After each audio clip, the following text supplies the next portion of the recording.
Herzlich willkommen. That's pretty much one of the few things that I will say in German. Most of this will be in English. My name is Antje Timmermann, and I run the Deutsch Center International, which is based in Manchester, but the pandemic has invited us and forced us to go online. So we're very happy to share our passion for German language and culture with audiences outside of Manchester as well. And all of us found that the topic of gender was something that is really happening quite a lot in German media and is discussed quite a lot. And we were talking about it. Is it something that reflects in the classroom as well? So that the idea was born to share our discussion and to share our thoughts with a wider audience. So that's why we're meeting here today to discuss that with you. So what you can expect from the next 90 minutes is, after a short introduction where we will tell you a little bit about our background, we give you a short overview of what's the official way of saying things in a gender inclusive way in German language. After that, we will discuss our thoughts and our opinions on that. And we invite you to ask any questions that you have by using the chat room. We had 140 participants who want to join us today. So we will probably keep it not very interactive. So it will be mainly the four of us talking. However, we will take up your questions from the chat, and if we feel that something's especially relevant, then we might ask you to unmute and elaborate a bit on your point. That being said, I think we should just start. Sabrina, do you want to start to introduce yourself? Yes, I can do this. So I've just been distracted by a question in chat. So yes, I'm Sabrina Wagner. I'm originally from Switzerland, so not Germany. So I kind of try to represent Switzerland here, maybe a little bit as well. I came to the UK in 2010, and I've been teaching German as a foreign language more or less since then. I have limited experience in schools. I only was ever like a foreign language assistant in schools, but I mainly taught at universities. It's all post-school or post-A level anyway that I've been teaching.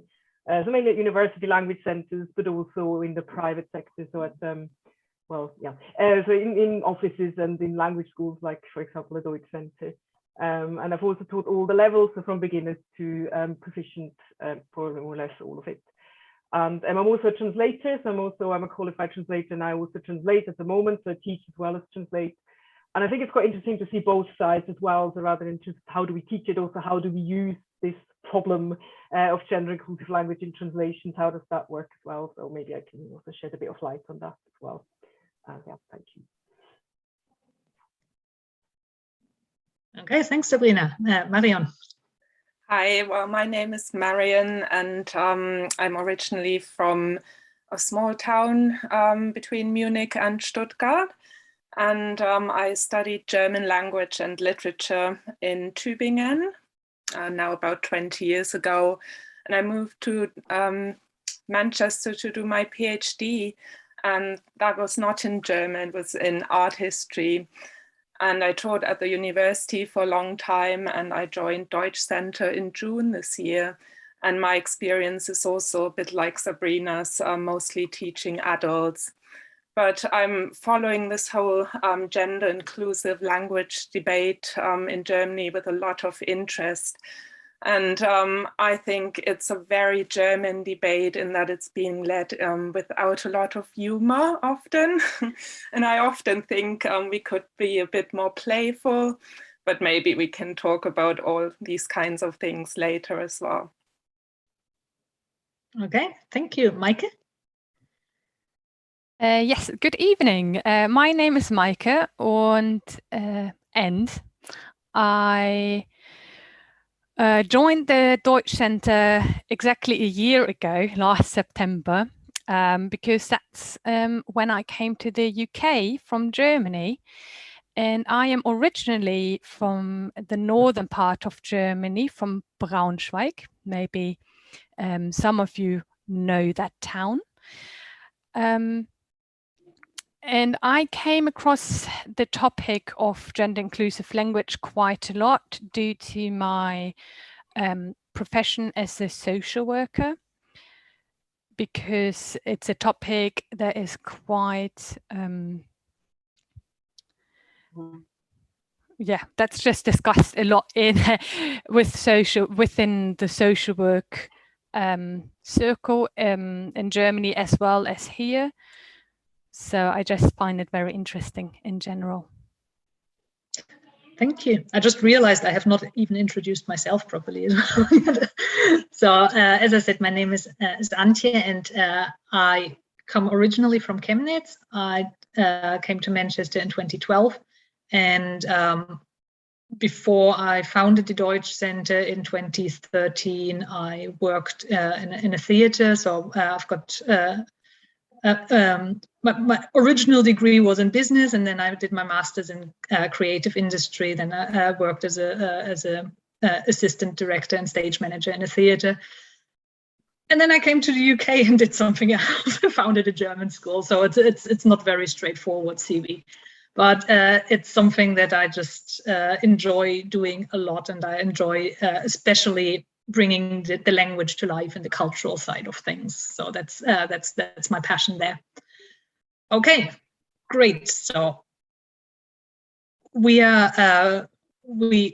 also would like to hear, or not hear, but find out a little bit about you, and the best way and the quickest and easiest way of doing this is we would like to ask you just a quick question. I just realized, yeah, okay. We've tested this before, and I just had to reset the results. So if you would just take a minute to complete the poll that should have popped up on your screen.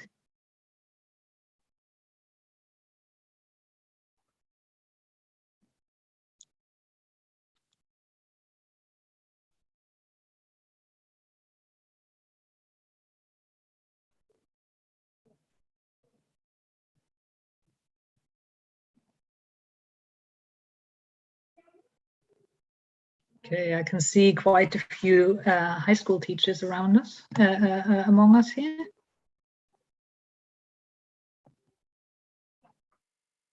Karen is joining us from the United States. We've got Abeli joining from India. Great, nice, welcome. you didn't have the choice, Karen. You didn't have the choice.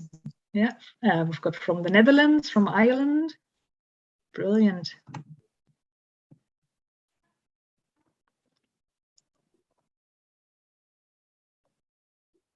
Yeah, Turkey, Devon, Spain, Netherlands as well. Great, welcome. We have a few who haven't answered yet, but I will show you. I'll share the results with you so you can see as well where your fellow participants are coming from. Manchester, yes, we've got about 1/6 coming from Manchester, and quite a few spread from everywhere in the UK, and yeah, then another 11 coming from abroad outside of the UK.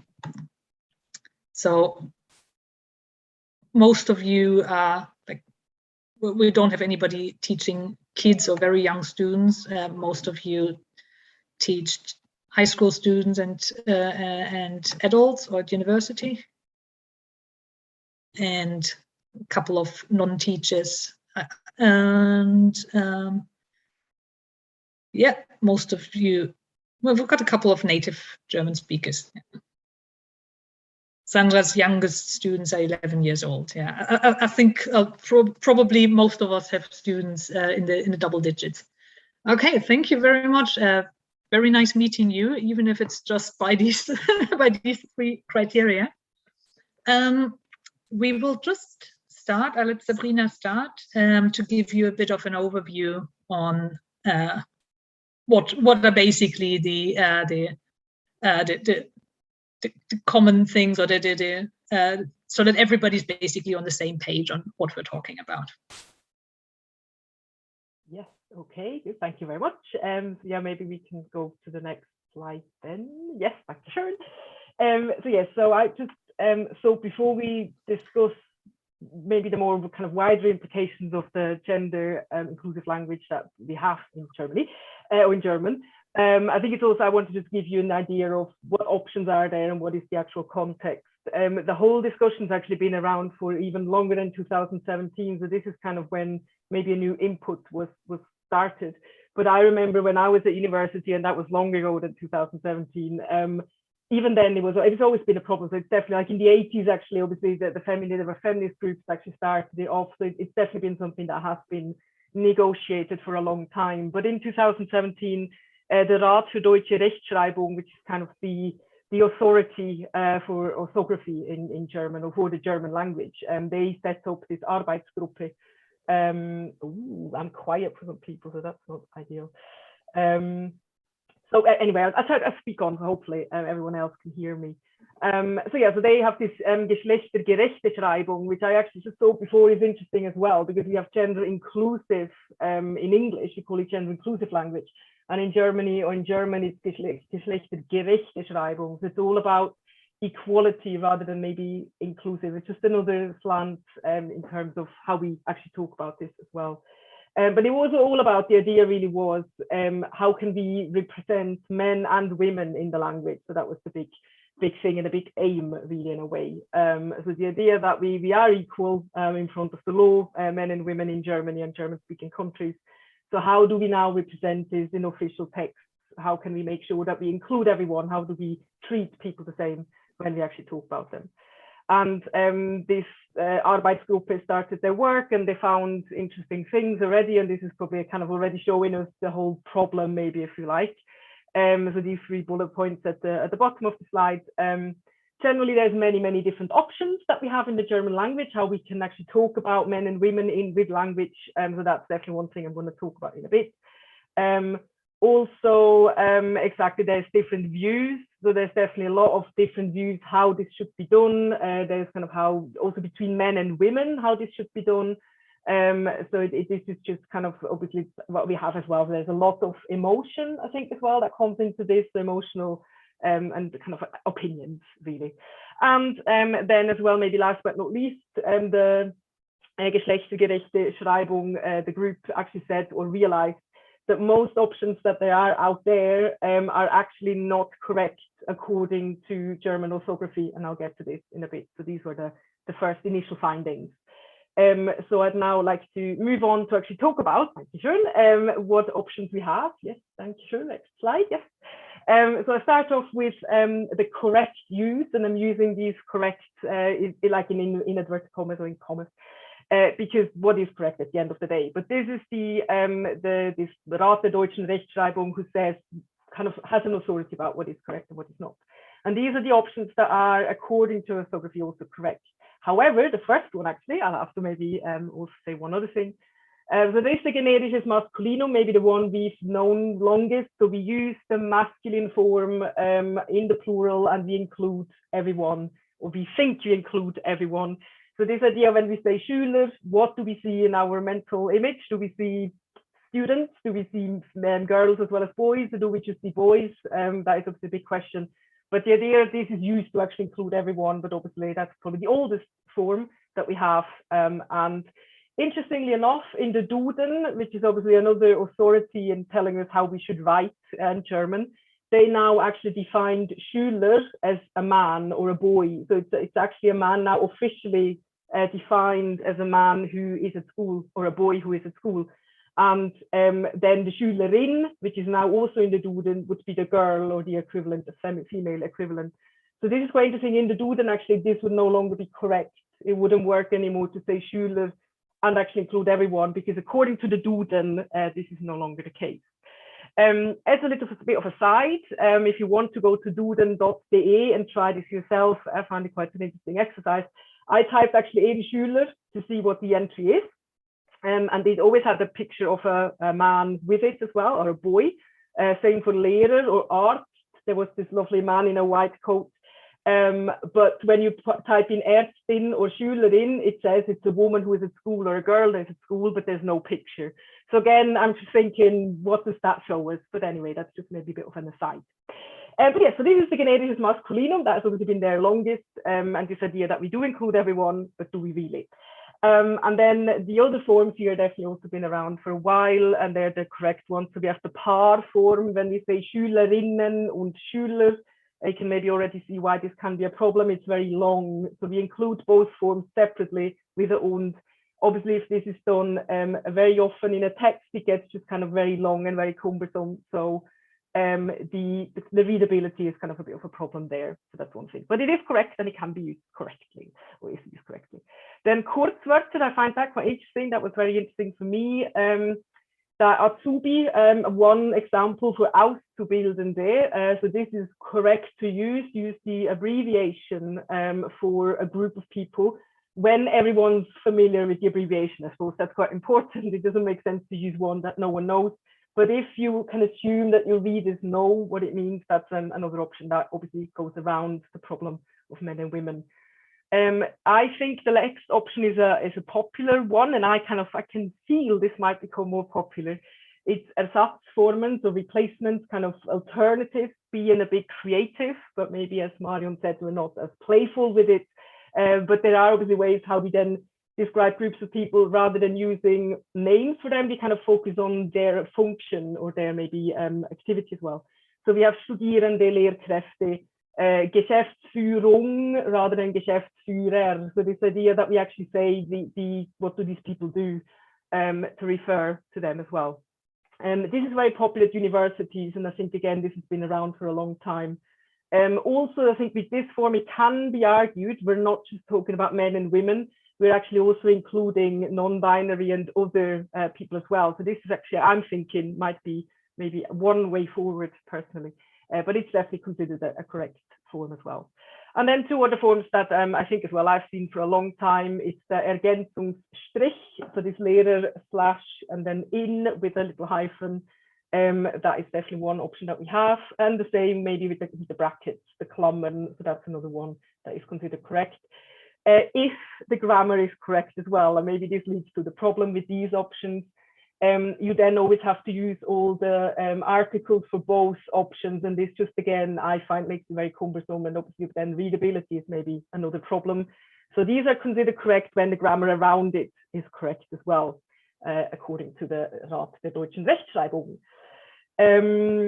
Exactly, so that's kind of the correct use. So maybe we can move on to the next slide and to see what is considered maybe unofficial or maybe not correct by the Rat der deutschen Rechtschreibung. And maybe you can already kind of see here, they're the ones that are being used more and more. So it's definitely kind of the question, what is the function maybe of this Rat as well. But they consider these options as non-standard or non-conform with the rules of the German orthography. So we have the Binnen-I, this kind of capital I in the middle of words. So you have Lehrerinnen separating it like that. Again, this has been around a long, long time. But apparently this doesn't lead to kind of correct use, but it's definitely been used. Even when I was at university, so that's definitely been a long form or an old form. And then all the gender, you can see the gender word in there, so they're more modern. The gender Sternchen, the gender star, the gender gap, and the gender Doppelpunkt, so the colon. So these are all forms that are getting more and more popular. I find rightly so, and they're definitely used more and more often, but according to this Rat, they're actually not considered correct and not according to the rules as they should be. But yeah, we have this kind of idea that we actually also when we speak, we can actually separate it with a bit of a glottal stop, so we can say Lehrerinnen and kind of highlight that as well, that we actually show what we want to say rather than just Lehrerinnen. We have this extra stop that we can insert. Yes, so the gender Sternchen or the star is also, I think there's a lot of arguments as well that this is good for readability when it's a screen reader. So rather than just the person reading it with their own eyes, if something is read out loud, it can be easier for the technology to grapple that or kind of grasp that. And also the one argument for the star, and I kind of feel it's getting very popular, the star generally, popular maybe in quotation marks. It is a new sign. So if you think of the Doppelpunkt, the colon, that is actually used in another context. In German, it has a use, whereas the star, not really. So it is in a way even more visible because it's kind of something that we don't really see in the German language. And then suddenly we have the stars, it's very visible. It makes it really clear that we want to make a point. And in a way, that's probably why it's been favored by a lot of people. However, clarity, readability, legibility, that's the problem that the Rat der Deutschen Rechtschreibung finds is the issue with this. That's why they think it's in or shouldn't be officially used. Maybe interesting last thing about the gender gap as well, it can be like we see in the first two examples on the screen, Lehrer in, Schüler in, so the gap would actually be after the stem of the word and we add the in again. Or it can be a dynamic underscore, like in Lehrer in, Schüler in, so basically placing it wherever you like in a way within the word, just again to highlight, to show, to make it visible. So that's another option that can be used. I don't see this very often myself. I think this needs another 50 years until this might become a bit more mainstream, but for now, it's also an option, definitely. So these are all the kind of unofficial uses, but all the last three options are definitely the ones that we see more and more often in all sorts of contexts as well. So maybe we can then go to the next slide and just briefly say what the Rat der Deutschen Rechtschreibung actually then decided to do. So they kind of said, okay, all these things we find here are actually not conform with what the German orthography should be. So they decided to give 6 recommendations. And maybe you can see on the screen here already, they're very, very general, but that's what they think is their kind of guide for anyone who wants to write a text. So yeah, they are, and text should be factually correct. I think we can all agree with that. I think that's definitely a good point. Then they should be easy to understand and read.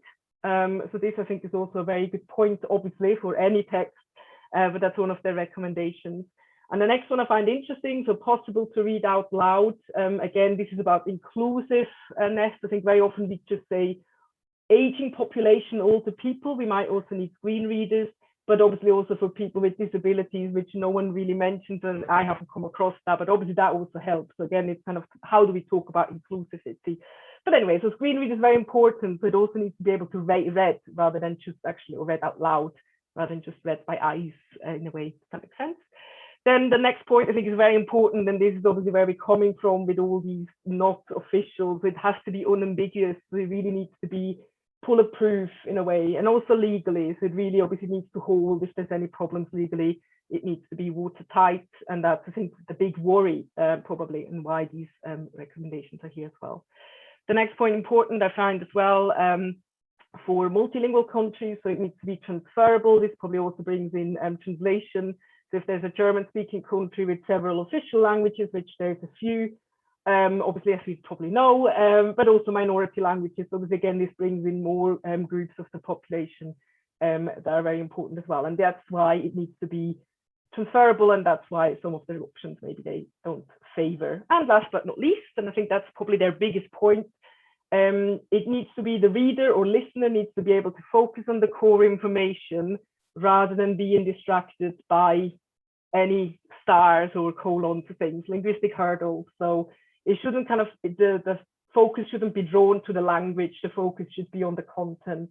And this is one of their worries with the options, because we get confused and it just takes us more processing time to process what's actually there, and we maybe can't focus on the content as much. And I suppose that's really where their angle and where they're coming from. So that's all I can say about what is there, what options we have, and what we shouldn't use.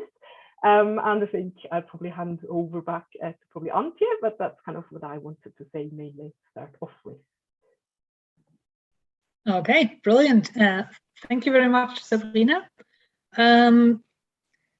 Lucy already brought it up in the chat that for learners of German, it's to actually bring across the concept that we have grammatical as gender, or linguistically we would say, we don't only have a genus, a gender, we've got a sexus as well, which is the grammatical way of saying things.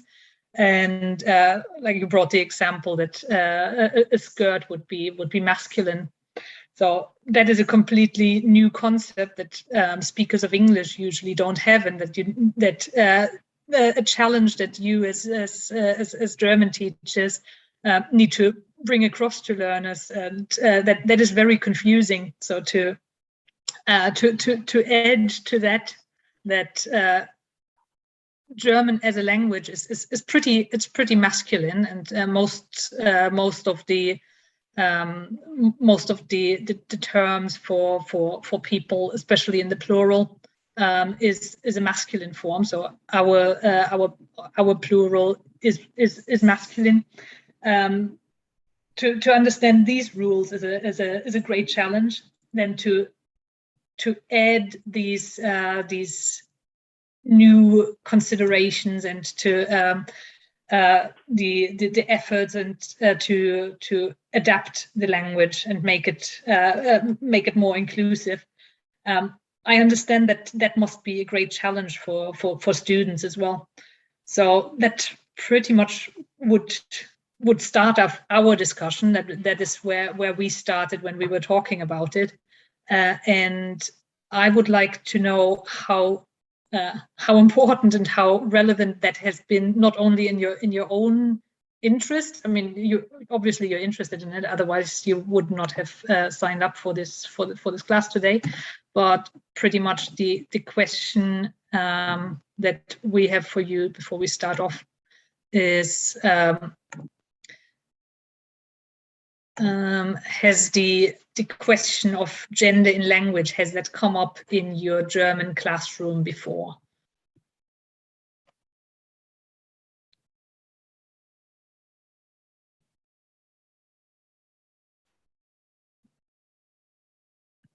Okay, yeah, that's a pretty clear picture.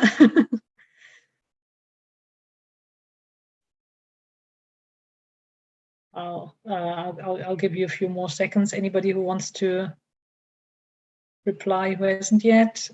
No, okay, I'll share the results with you. So yeah, we've got nearly 90% where the question of gender in the language has come up in German lessons before. Yeah, should I just while I'll read along with your comments, I'll give the floor to our teachers and their experience. Who wants to say something about that? Marion? Well, I think when you consider your classroom, say it's your first lesson, or let's say it's your lesson about introducing der, die, das, grammatical gender, it would probably, perhaps in some settings, depending on who you're teaching, perhaps a good idea to just explain that there's a difference between grammatical gender and social gender, and that they don't often, or that they don't always reflect each other or match, just sort of as sort of a disclaimer almost, and that just to make students aware of the fact that we have this problem in the German language right up front. And I would probably try alternative forms of introducing articles.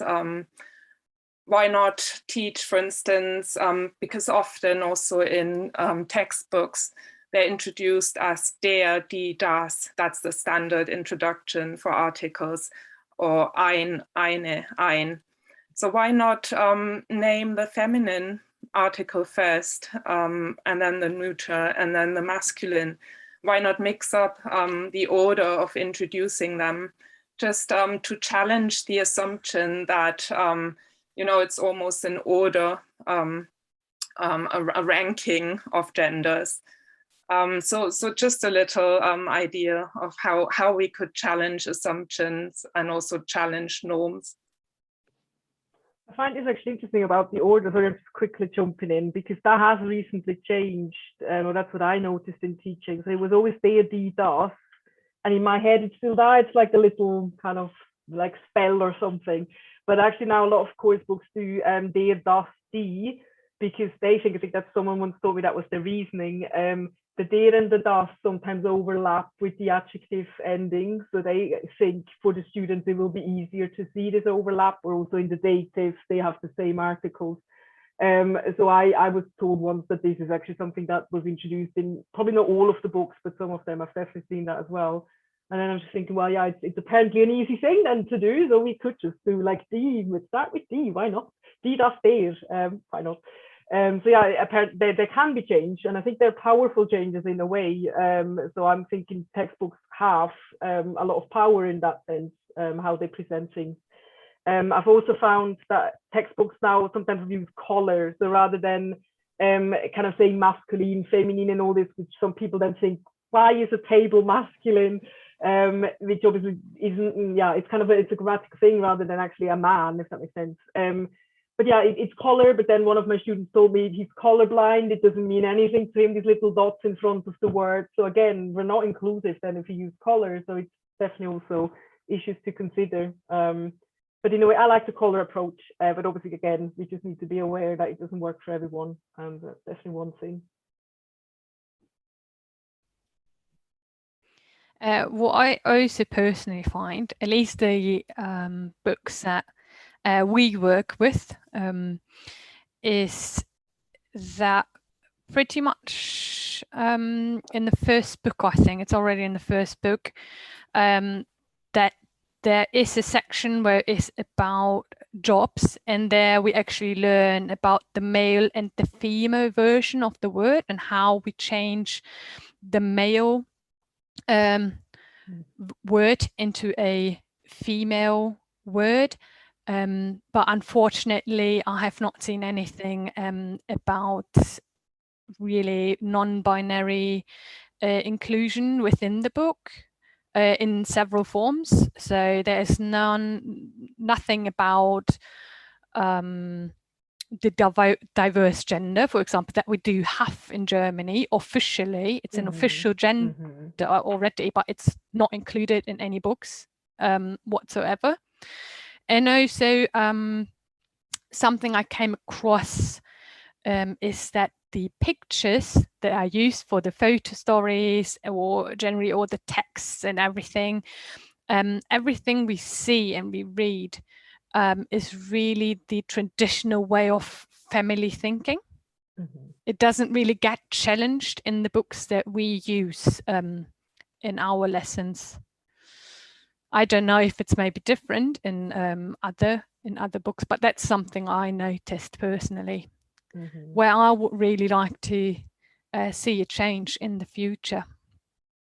Definitely, I think it's very much the stereotype of the heteronormative family, you know, mother, father, 2 children often. What about, you know, other sexual orientations and also different gender identifications? So we don't really have those represented yet. It's very much kind of stuck with feminist linguistics of the 80s, I think, and they've come round to including the female version of professions, for instance, but that's where it stops, really. Yeah, I also find the imagery very interesting. Actually, I've just checked another very new book, so it's one of Huber's new books. And at least they're no longer using Sekretärin und Ingenieur. So they kind of try now, there's an Ingenieurin and the Ärztin. So at least they're also using actual, kind of jobs that are maybe not typical women jobs for, or men jobs, women jobs. At least that's been changed a little bit. So I can definitely see some progress there. But again, I couldn't, there was just, again, this idea, so this is the male version and then we have the female version. And it didn't mention anywhere that there should be like maybe a third option somehow anyway for how we talk about people when we talk about the pronouns, and we get to this later on. But also just how do we form the plural? It's all very much still stuck and just avoid it. I think that's what I would say. They try very well to just go around it in various ways and trying to be inclusive in other ways. And then they can say we are inclusive, but this problem we're not facing. We'll just kind of ignore it, which is one option. Yeah, I think all of you, just pretty much came back to the same topic, that right now the material that is out there is still quite far behind what is happening in the development of language, and as a reflection of being inclusive to and non-discriminatory. So I think that really is an issue where it's a good idea to be critical and reflected with the teaching material that's out there, and yeah, maybe provide a bit of context when we're working with this material. Mm-hmm. Yeah, I think they're changing probably in other ways in terms of inclusivity and equality. You know, the I don't know, people of color, and I don't know, often migrants, and so I think it's on their radar. But in terms of gender inclusivity, I think they're very much bound to what Sabrina has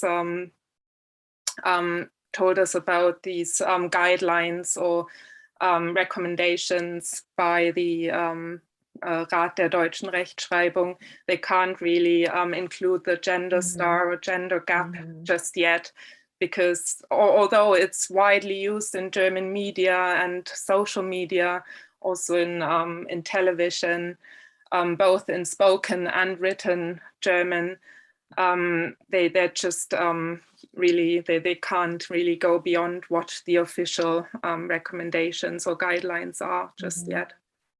Yeah.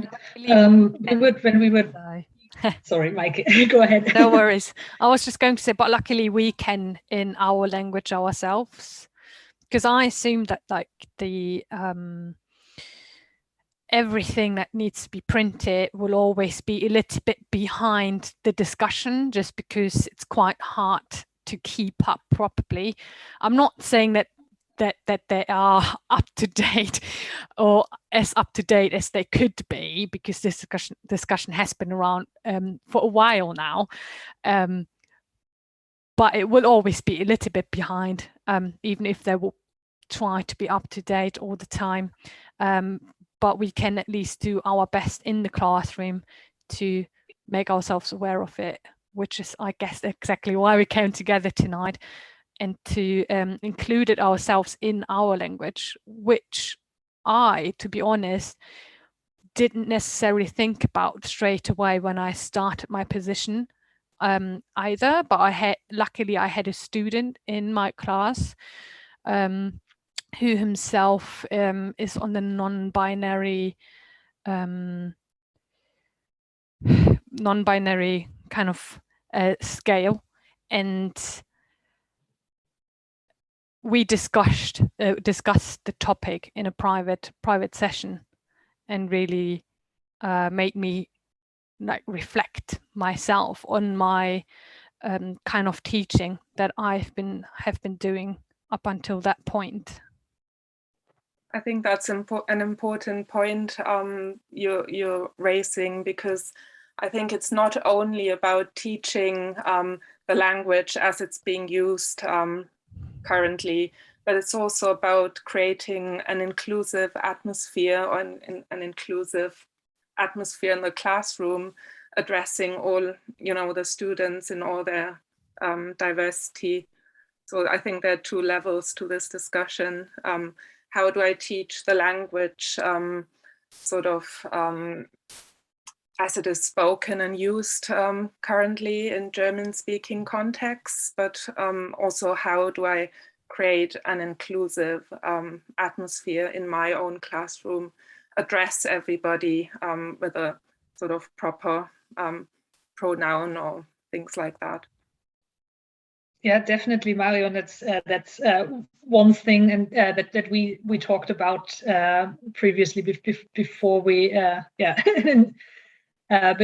before we met here all with you. That there was one topic that came up also in relation to the course material, is when we as teachers talk in German to the students, how do we address them? How do we give instructions? How do we explain things and ask people to work together? So if it's not only the language that we teach and ask the students to produce for us, but also the way we talk to the students, that we make a habit of using inclusive language there. And also not only the one that we actively speak, but to check the material that we're using. Sometimes with a book we don't really have a choice, but at least with any handouts that we prepare for ourselves. We had Christine putting a comment. Just before I mention that, I'll see that you're really busy talking to each other and making comments on the side and helping each other. And we've got a side discussion going on in writing, and I find that absolutely brilliant. So thank you very much for that. I enjoy reading along there.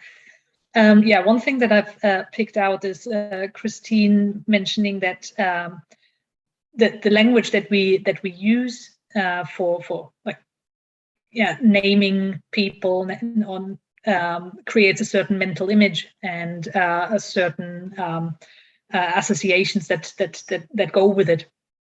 So if we do talk about Krankenschwester, Krankenpfleger, Krankenpflegefachkraft, what picture comes to mind as we're saying a word like that?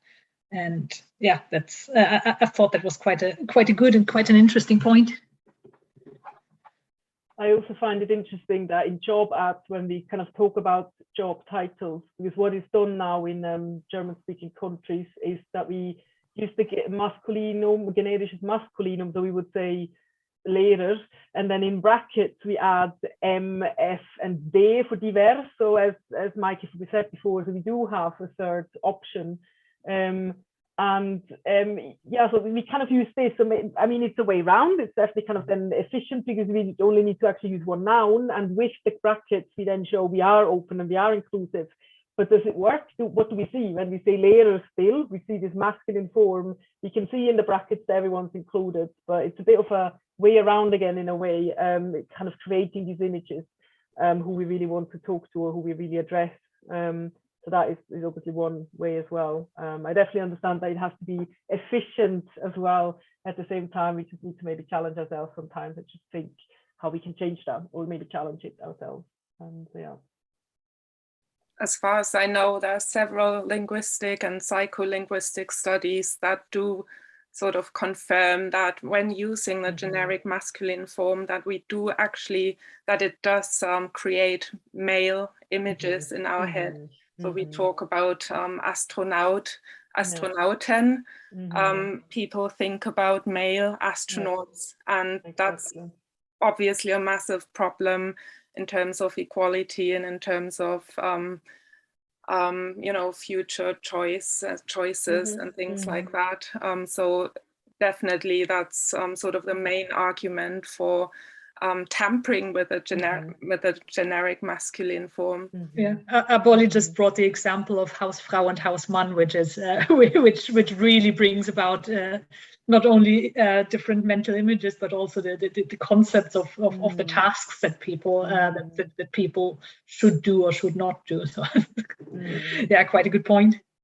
Yeah, definitely. And it has quite a big impact on children. That's like there was a study especially looking on that or having that kind of perspective, looking at children or young adults that are about to go into the job world and starting their first job, and it has quite a big impact on them, the language, whether they have a male person, if they're picturing a male person or female person, or diversity of people, like it doesn't really, which I found interesting. That's why I found this Duden thing, because that's just something I noticed recently, and I just thought, what is this all about now? So they are using that. They normally don't use it. I mean, in the Duden online version, I've never seen pictures before actually. So because I then heard that the Duden now officially says Schüler is actually a boy rather than, so it is only a man or a boy. But then they use a picture, but only for the man or the boy, but not for the woman. And why? I mean, it can't just be thin, so you can have a lovely picture of a female doctor. Why not? I don't understand that. So I really can't understand this decision. I don't see the benefits of it. So I don't quite know it. They might have had a thought behind, and there's a good reason, but I can't see it at the moment. Because again, the picture then is maybe what kind of sticks with the people. And again, they have a man or a boy in school. So I'm not sure. I'm not sure if I'm a fan of that, but that's just so interesting as well. Can I just, because I just by coincidence read an interview with the director of the Duden in my sort of regional small newspaper. It was very interesting. And she said, because there's a huge debate about this and people are really not behind it. I mean, 2/3, I think, of Germans are against gender inclusive language, which is mind-boggling. But she said that they use a sort of software scanning German texts across all sort of outlets. And they just record uses such as the paired form Lehrerinnen und Lehrer. And because it's more and more frequent, they decided to do what you described, to just describe Lehrer as male and Lehrerin as female form. And she really was adamant about the fact that they don't have any agenda, so they don't have a feminist or sort of gender inclusive agenda of any sort, and she wanted to make it sound like they're just reacting really. They're just really reacting to what's happening in German language rather than sort of pushing an agenda. But yeah, just an aside. I just thought it was interesting. Yeah, and I find it interesting how the official bodies seem to be treading lightly with this, like all through these recommendations we've seen. Either way, they don't kind of favor something or whatever, so that they're very cautious in what they recommend, and the Duden as well being, I mean, they got a lot of criticism for that. Obviously, so they're a bit like, yeah, as you just said, so that's very, very interesting, the politics behind all that. Absolutely.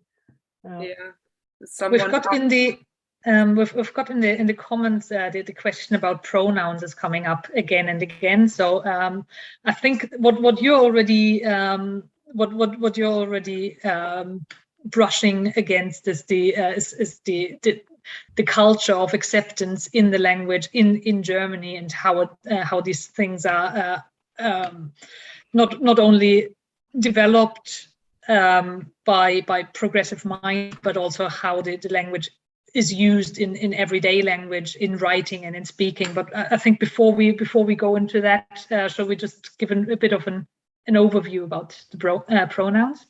And in the poll, I'm just actually, I've still had the other ones. We have the next poll. Sorry, I'm a bit slow here. It's actually not conclusive at all. We only have 3 options there, but I'll just leave this for you here, and then we will talk a lot more about pronouns and the option that you already mentioned in the chat.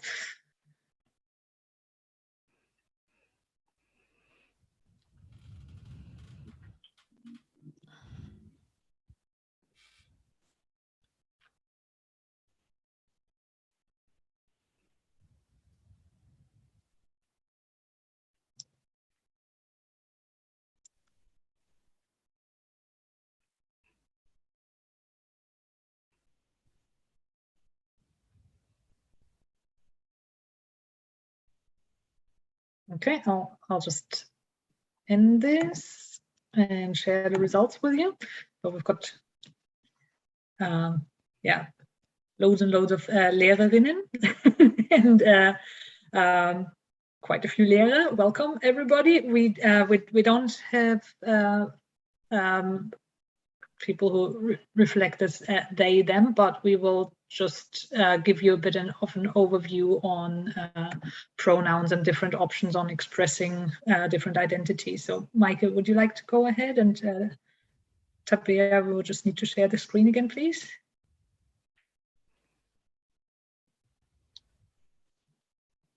Lovely. So yes, you can see here a table with just a few examples. So I put the er/sie form in there, and then in a bit highlighted, you can see then 3 different diverse forms of pronouns. The situation in Germany is that we don't have one pronoun that we use, which is a bit different compared to here, for example, or the United States, where most people will use them and they as a pronoun. So we have loads and loads of different versions, or loads and loads of different opportunities in German, and I've only chosen these because I was able to find different forms. As you can see here, we have the Nominativ, Akkusativ, Dativ, Possessivartikel, Artikel und Demonstrativpronomen. What do they sound like? So we have xier, xien, xiem, xies, dir, x, xs, dex, d6, sif, sin, sim, sier und diff.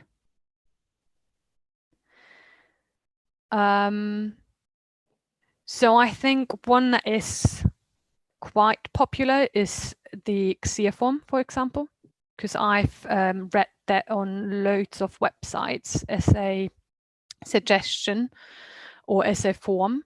I've also read about hen. I've already seen that some people mentioned that in the chat as well. I just wasn't able to find different forms of hen, which is why I didn't include it in the table here. But I think a lot of people actually do use that too. And a lot of people also use the English form them and they, just because English is such a natural thing for most people in Germany already, that a lot of them decided to go with the English form as well, because it's more of an international kind of way to express themselves as well. So what I personally think, what's probably important is just to know that there are a lot of different forms in Germany that are being used, that you are aware of that, and maybe that you can make your students aware of that as well. And in Germany, we have a discussion about when you introduce yourself to somebody, that it should be the norm, or that it would be great if it would become the norm to introduce yourself with your pronouns as well. So for example, if I would introduce myself to say, hey, ich bin Maike, I prefer the pronouns she and her. And then if everyone does that, then you automatically know which pronoun each person in the room actually prefers and wants to be addressed to. So that will be my general kind of recommendation. I know that this is a discussion in the UK at the moment as well. At least it's a discussion that comes up frequently in the circle of social workers and in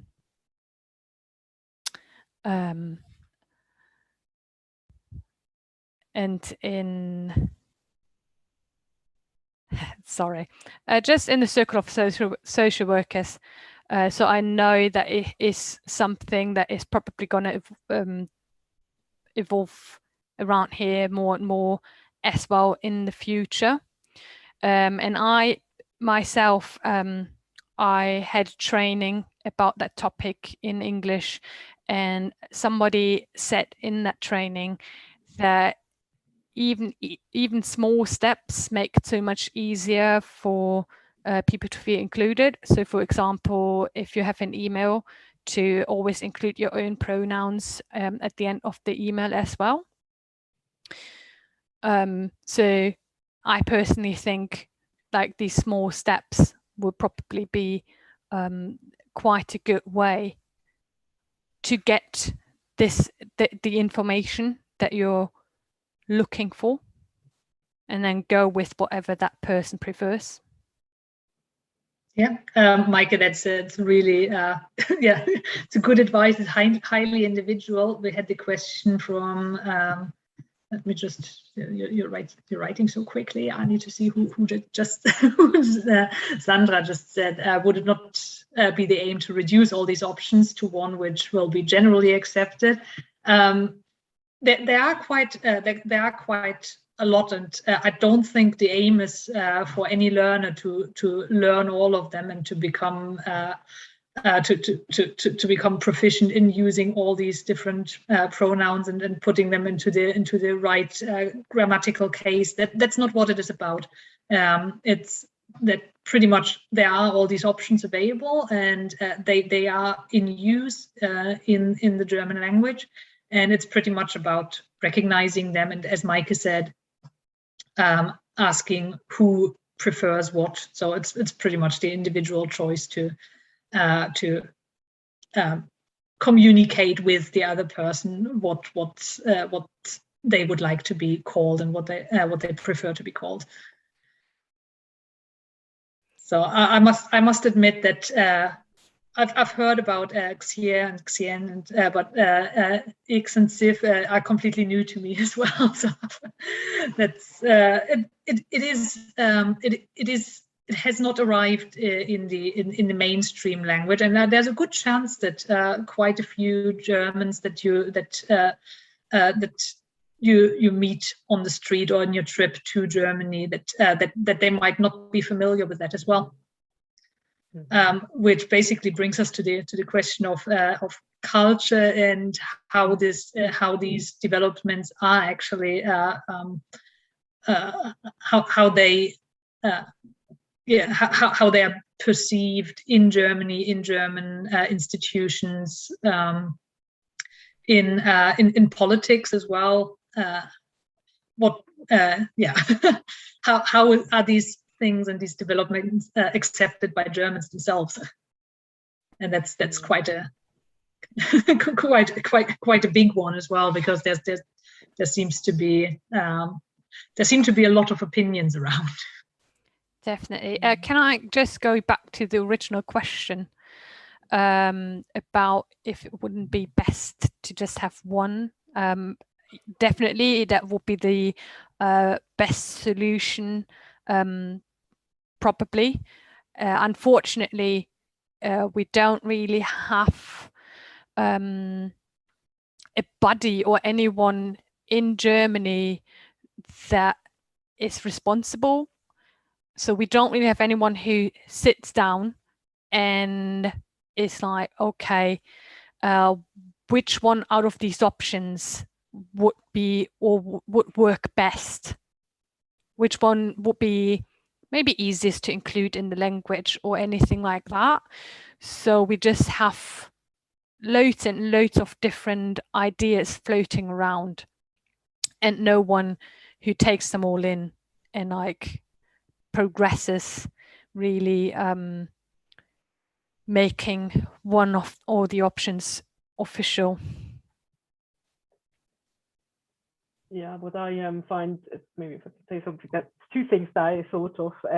The man, because I know that's been an attempt, because obviously the pronoun man as well in German, M-A-N, so not the man with double N as the man, but the man as in one, this generic one should do this, one should not do this, which has, again, in the 80s, there was this attempt to change this to kind of use Mensch or Frau or something different, which, as we probably all know, has not taken on at all. So we still use man, and probably some people still don't agree, and probably others think, yeah. So that's maybe one thing where we can see this has been going on for such a long time, and there's no official change yet. So I can see this going on, either dying down again, which I'm actually probably personally don't think, but I think it's just going to be something where there's a variety and maybe unofficial use continuing kind of in a way. So I think that's maybe what I see as a future kind of thing.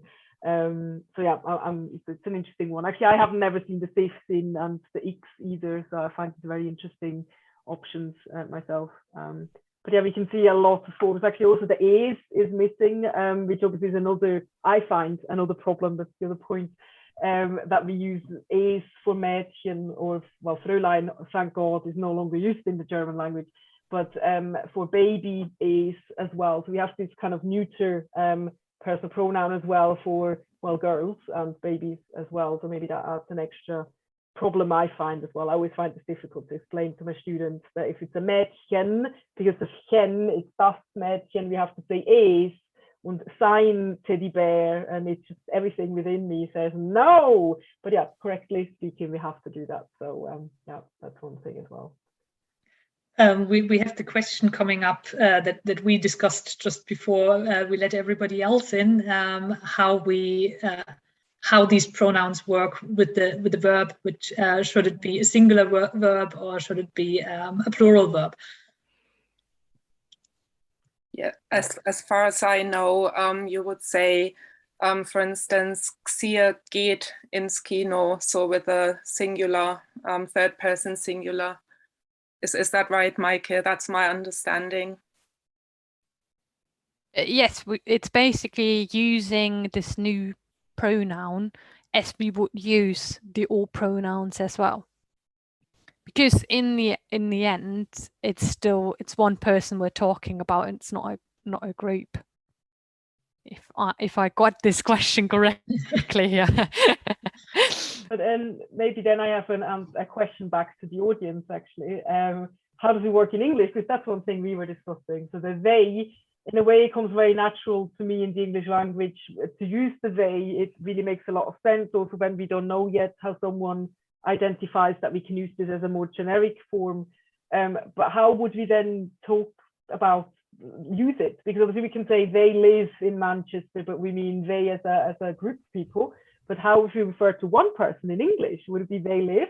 Is that used? Is that really done? We were wondering that ourselves, so maybe someone has an answer to this as well. But yeah, in German, I would definitely think we would use the singular. But then again, if you use they, so they geht ins Kino. Interesting. So that's obviously something that we would use then as well. So something I've never heard myself, so I hope these things catch on a bit more so we can hear it and see it a bit more as well. Yeah. Yeah, I think it's the whole topic is very dynamic, and it's I think one thing that came up, it's like, how do we deal with corrections, and if there are no rules yet, does it mean that we just say how it sounds like, or the question about exam boards comes up in the chat. So it's I think it's, yeah, if there are no written rules that have been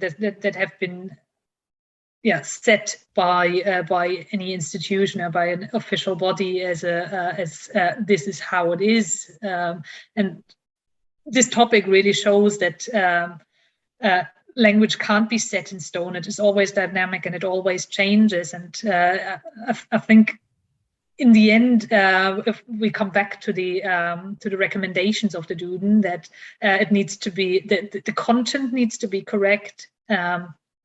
It needs to be understandable what we're talking about. It needs to be able to be read out loud if it's written.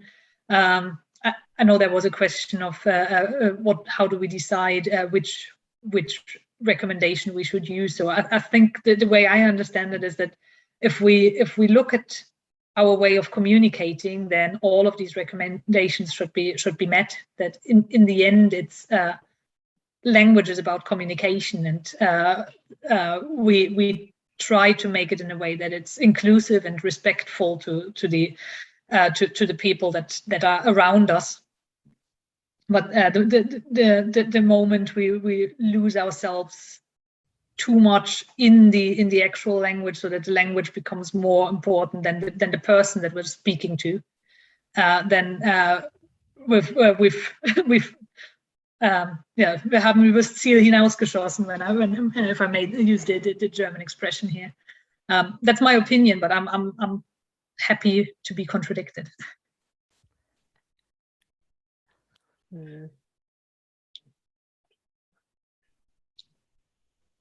Either by any of you three guys or in writing.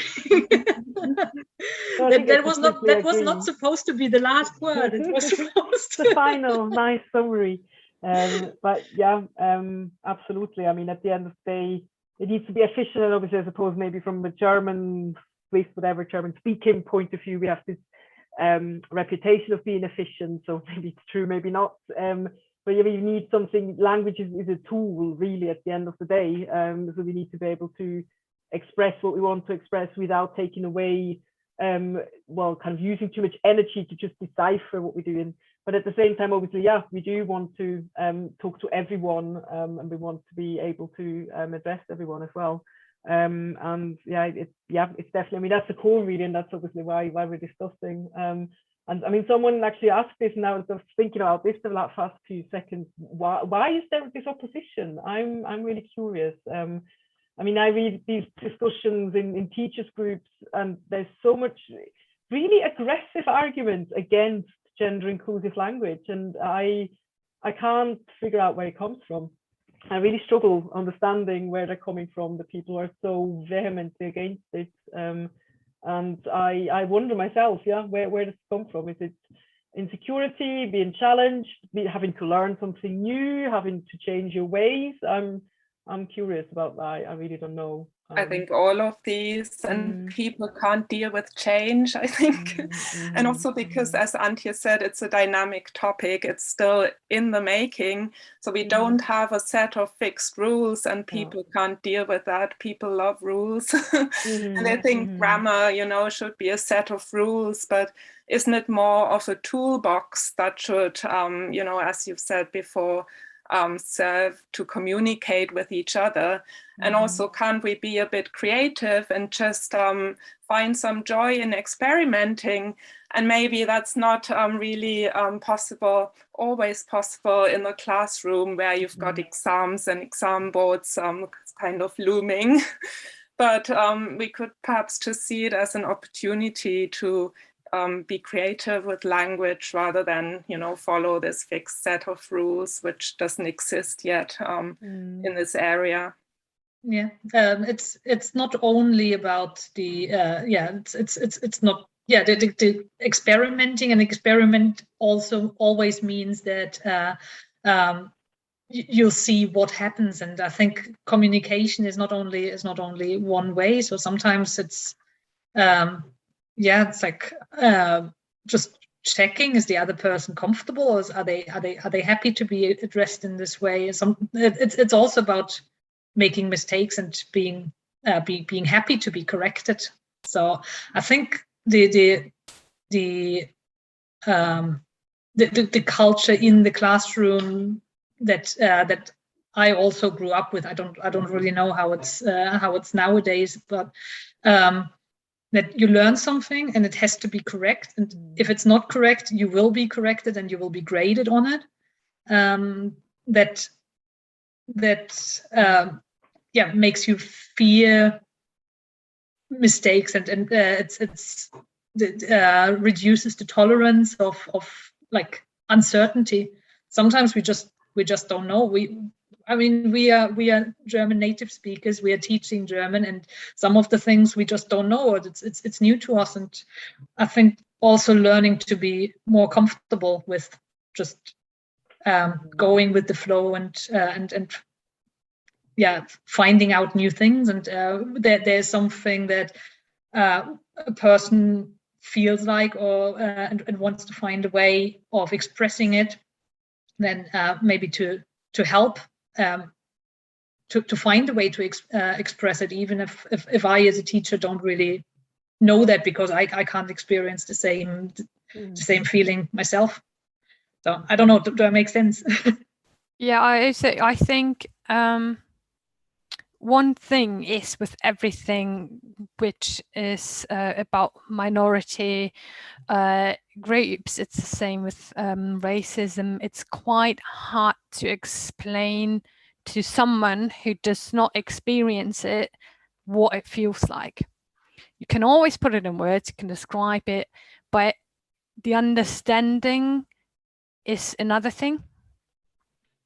I personally, I've experienced different things being gay myself, and some people are very, very open and understand and want to know, and other people are less open to try and see it from your perspective, or try to put themselves in your shoes. And that will just always be the case. So I think that's a part of it too, that it's just, if you're not experiencing it yourself, it's quite hard to really put yourself in someone else's shoes and actually understand what it feels like to not be included. But I also think that it's going to change in the future. That is what I personally think. It is going to change in the future. Our language is going to get a lot more diverse in the future, because we're already in the transition. And having these discussions is also part of the transition. And it's just getting to use it, and we're just on the way with all of that. It might take still a bit of time, but I say my impression generally is that also the generations after us are already much further. They're much more open talking about all these topics, just because it has been a lot more public over the past years. It's much more discussed. It's much more out there, and I think that will eventually bring the transition. The younger generations that grow up now, they bring it with them. They will use it much more than the older generations do now.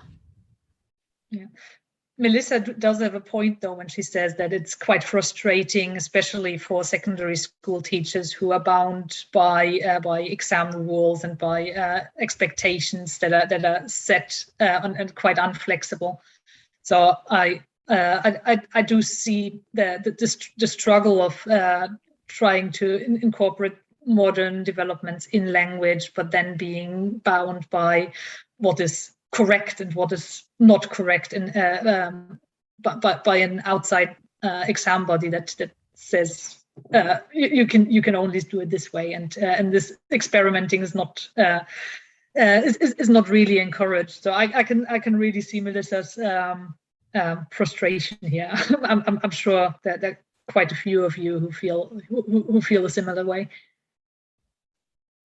Yeah, I think, it's also in other areas where variety, I think really baby steps, and that's where I'm hopeful as well, that these things with time, and hopefully I will be around to feel it as well, or kind of see it as well. because, like, for example, varieties, Swiss varieties, obviously coming from Switzerland, I have maybe more of a perspective there as well. It's a massive topic as well. Maybe we can do another session about variety, like different, what is accepted, what kind of Swiss use is accepted as well in official German. And I only know from the Goethe Institute, obviously I'm more kind of, I have these exams and this exam board, if you can call it this, the official Goethe exams, where I'm an examiner as well, or I have been for a while. It's what is accepted there as well. And I think actually, again, with general inclusive language, it's not there. It's non-existent for them. So there's absolutely nothing on that. But for example, they accept the SZ, maybe some people are aware, so the SZ letter does not exist in Switzerland. So it's accepted to use the SS version in official, in the exams, and it's being accepted as not a mistake, for example. Also they're including certain words to kind of show, well, German is not just this one German. There's a Velo in Switzerland, which is a Fahrrad. So just kind of opening up a little bit, showing a bit more of variety, but very, very minor. So it's definitely something that is very much in the baby shoes. Is that English? I don't know. But yeah, I'm hoping that also with gender inclusive language, we can actually include that more and more with time. Exactly. Yes, you see, I'm teaching something very good here tonight. So the SZ does not exist in Switzerland. We don't have that letter at all. It's been done away with a while ago. So yeah, I had to learn this letter. I still can't actually write it myself. I know how to use it, but I can't write it very well myself in handwriting. So yeah, fun fact today. Yeah, there was recently the SZ as a capital letter was included. Oh, yeah. In the, there was there was a there's a new letter in the German language, the capital SZ as well, which no one really uses. I'm not sure that's going to be holding on actually. I know this is another one. Not sure if the use is going to be accepted of that, so we'll have to wait and see. Yeah. I think it's more a design issue anyway, rather than because also I can't see the difference very much. Like, so I'm not so sure I'm a fan of it. I never know the combination fits as well on my keyboard, so I struggle a bit with the capital SZ. So yeah. Yeah. Should we? I think one of the things that we've touched upon also in the in the chat was pretty. I think we've talked about the cultural implications already. Should we think, unless Maike, Marion, or Sabrina, you've got something that you would like to definitely say? Are there any questions? Anything? We've got 10 minutes, so anything where you feel we haven't touched upon it yet, and you would definitely like to know. I would just like to add to back to the pronouns really quickly. A thought that I haven't expressed earlier is if you are ever unsure about the form and how to use it, or even how to say maybe the form that or the pronoun that someone would prefer, a way to always be gender accurate would be to use the person's name. Because I had the feeling when I saw that big table, I was putting it together, was that, well, what if I'm like in a conversation, I just don't remember the correct form? Probably not a big deal at the end of the day, but that's what came to my mind. And I think it's just quite useful to just always remind ourselves, like Antje said before, it's always okay to make mistakes and learn. And also, there's always the option to use the person's name instead of anything else, to make sure we don't refer to that person in the wrong way. Yeah. Yeah, definitely. I mean, that's what the whole thing is about, isn't it? It's as much fun as it is to dive into language, but in the end, it's about people, connecting people, sharing different ideas, expressions, cultures, concepts, and appreciating the person that you're talking to or talking about. That's in the end, it's a language is just for communication and connecting humans in the end. That's even though schools sometimes and especially exam boards use it rather as a an intellectual exercise. But yeah, to find that balance is sometimes not so easy. Okay, we're getting into the. Oh, sorry, Marianne. Sorry, I also wanted to say we've probably touched upon it already, but it's really a great topic that sort of spans across both language and culture, isn't it? Sort of Landeskunde and grammar, because you can teach the grammar, yes, but you can also ask your students to see how the debate is formed in Germany. And for instance, just with the elections coming up in Germany, how is this whole debate being instrumentalized by political parties? It's quite interesting just to do a bit of kind of inquisitive learning, sort of research. How is the whole debate playing out in Germany? Because all of the parties are somehow instrumentalizing this debate. And this is quite a new thing, I think, language politics being included in pre-election sort of TV debates and things like that. So it's all quite interesting. And it would just be an interesting topic to introduce to your students, I think. Yeah, definitely. I remember having discussions and pro and against things to just get you talking. Our teacher's pet subject was school uniform, yes or no. So maybe for nowadays the discussion should be gender star, yes or no. Who knows? Or even for students to be able to correct their own school books might be quite a bit of fun, to be honest. I mean, I would have loved that when I was younger, to go around and be like, oh well, this is not really gender friendly, let's change this. So if the books aren't really up to date yet, we can work on that ourselves. Yeah.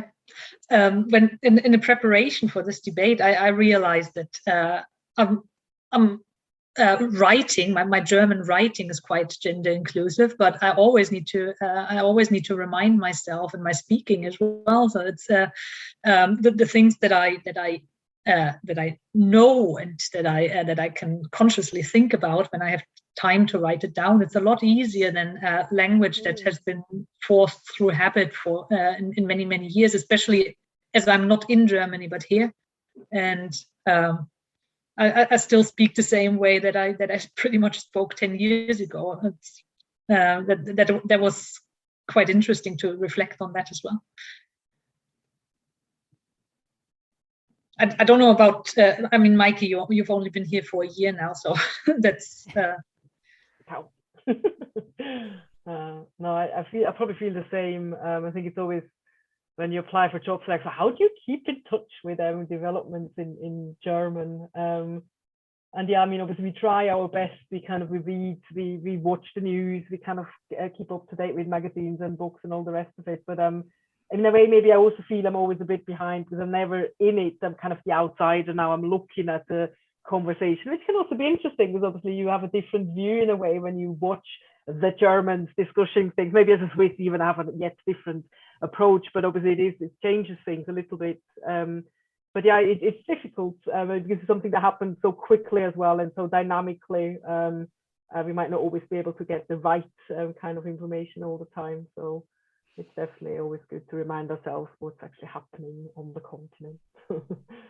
I mean, me personally, I just have the luxury of having my best friend still in Germany, and he is gay as well, and he is very much in the scene, and he's very active around that topic.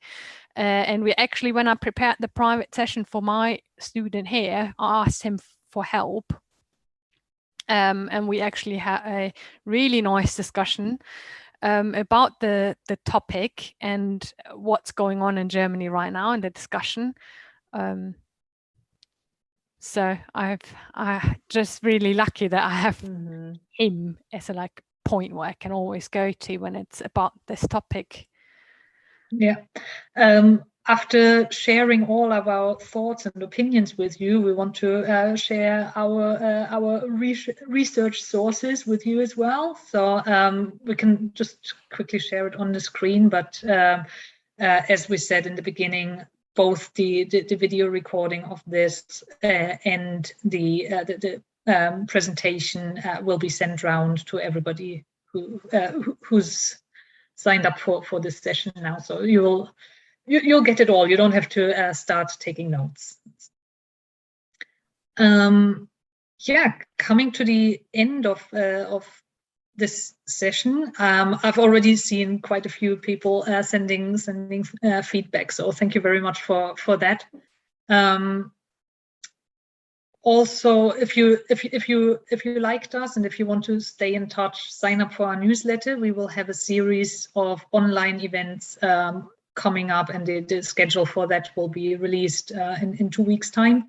So anybody who's interested and wants to join us again, sign up for the newsletter, and you'll be informed about that. And yeah. Thank you very much. That was a lot of fun. We will do that again. And Sabrina already gave a bit of a teaser trailer there when she was talking about the Velo. So the next panel discussion will probably be in January about talking about dialects in the German classroom. Oh. Velo. Yeah, Shall I say something in Swiss German? I won't, but yes. Well, now you offered it. Now you have to. Ooh. Well, I just say merci vielmal. So thank you very much. Vielen Dank. That was very much enjoyed that tonight. Yes, and I'll give you more Swiss German maybe next time then. But this is not a cliffhanger. You all have to come back and listen to me speak Swiss German. Yes. Okay. Thank you for me as well, and thank you for being so. Oh, Lucy wants. Yeah, sorry, Lucy wants Sächsisch. Okay, then vielen Dank, dass ihr alle da wart, und ich freue mich, euch das nächste Mal wieder zu sehen. Yes. What else can we do? Something. Come on, let's do some more. So beides. So what? I don't even know what variety was between Stuttgart and München. I feel very put on the spot. Yes, I've got the excuse that it's Bavarian Swabia, so it's sort of between Swabia and Bavaria, so we can't really decide which accent. That would be an interesting mix. I like that. Aber danke fürs Dasein und Mitmachen, und bis zum nächsten Mal. Maike, du bist zu hochdeutsch. Ja, also ich kann höchstens das Moin hier reinwerfen, aber das war's dann auch. See, this is what I tell my students all the time. The further north you go, the more standard it sounds, and it's just true. So definitely it is. Now. And especially like Braunschweig and Hanover is the only city that's considered to like actually speak official German, like official. And Braunschweig only has like one little thing that we pronounce our I's as Ö. It's like Kirche instead of Kirche. But that's really everything we've got, to be honest. Okay, we're already in the middle of the next discussion. Okay, we'll wait until January for that one. Thank you, everybody, for joining, and hope to see you soon. Tschüss.